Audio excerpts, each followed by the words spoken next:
शास्त्रकारों ने कहा कि भगवान को प्रसन्न करने के 9 मार्ग: श्रवणम, कीर्तनम, विष्णु स्मरणम, पाद सेवनम। ये मानवा विगत राग परावरज्ञा नारायणम सुरगुरुम सततम स्मरन्ति।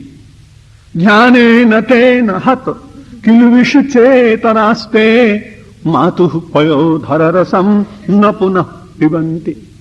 स्मरण की महिमा बताते हुए पुराण में एक ऋषि ने कहा, ये मानवा विगत राग। अब भगवान का स्मरण कैसे करना चाहिए? हम भगवान का जो स्मरण करते हैं उस समय अपने को थोड़ा रिक्त करने की चेष्टा कीजिए। ये बिल्कुल ठीक बात है कि मन को एकदम से रिक्त कर पाना ये सहज काम नहीं, लेकिन मन को रिक्त करने के लिए प्रतिदिन थोड़ी देर बैठने का प्रयास तो करना ही पड़ेगा। और हम सब लोगों को प्रतीक्षा करने की आदत भी है।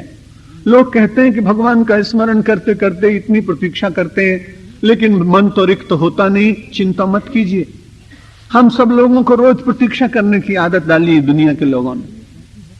जब मैं विमान स्थल पर जाता हूं मुझे प्रायः हर चौथे 5वें दिन प्रतीक्षा करनी पड़ती। आप जब रेल से जाते होंगे तो आपको घंटे 2 घंटे प्रतीक्षा करनी पड़ती होगी। जब आपकी ट्रेन के पहुंचने का समय भी हो जाए आपके गंतव्य स्थल पर, तो भी वो 2-2, 3-3 घंटे नहीं पहुंच पाती, आपको प्रतीक्षा करनी पड़ती। इस देश के लाखों युवक जिन्होंने यूनिवर्सिटी से बहुत अच्छी डिग्रियां प्राप्त कर ली हैं, उनको भी नौकरी प्राप्त हो इसकी प्रतीक्षा करनी पड़ती है। राजनीति के क्षेत्र में और छल और कपट करने वाले भी कुर्सियां प्राप्त करने के लिए प्रतीक्षा करते हैं। यहां प्रतीक्षा तो बहुत करते हैं लौकिक जगत के लिए। मन को रिक्त करें, इसकी प्रतीक्षा में आपको केवल बैठना चाहिए। और आप यदि आप बैठे 5-10 मिनट के लिए तो ध्यानेन तेन हत किल्बिष चेतनास्ते। ध्यान मानव के पापों को समाप्त करता है।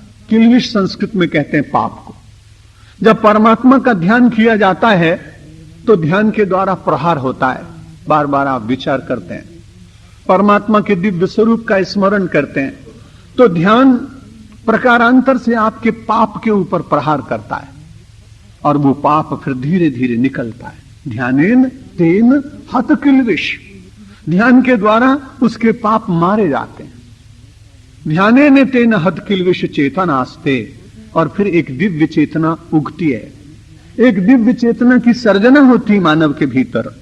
ध्यानेन तेन हत किल्बिष चेतनास्ते मातुः पयोधर रसम न पुनः पिबन्ति। फिर उन लोगों को संसार में जन्म नहीं लेना पड़ता, आवागमन के चक्र से छुटकारा मिल जाता है। लेकिन वो स्मरण का एक प्रकार बताया शास्त्रकारों ने, ये मानवाः विगत राग। जब आप भगवान का स्मरण करने बैठे तो देखें 2 क्षण के लिए कहां है, इसलिए इतनी देर के लिए मैं राग छोड़ दूंगा। कोई कहीं से बंधा है। महात्माओं में हम लोग भी अपने को कभी कभी देखते हैं, कोई अपने से बहुत श्रेष्ठ सुंदर विचार लेके गया, प्रवचन करके गया, तो एक राग की छोटी सी वृत्ति हमारे मन में जागेगी कि भाई कितना अच्छा चिंतन बांटने की सामर्थ्य इस व्यक्ति में। तो उस चिंतन बांटने की कला के प्रति राग जग गया। बिल्कुल राग रहित मन था, लेकिन ये संसार ऐसा है कि पता नहीं लोगों के मन में कहां से राग छोटा सा भी उत्पन्न हो सकता है। और आप जिस जगत में रहते हैं उस जगत में तो रागात्मक वृत्तियां जन्माने की इतनी सामर्थ्य है कि उसका कहीं अंत ही नहीं दिखाई पड़ता। जिस समय भगवान का स्मरण करने बैठे, पहले भी आपको स्मरण होगा, एक बार कहा था कि अपनी सत्ता का विस्मरण कीजिए तो परमात्मा का स्मरण होगा। लोग वैसे भी व्यवहारिक जगत में कहते हैं कि एक म्यान में 2 तलवारें नहीं रहती, ऐसा कई बार कहा जाता है।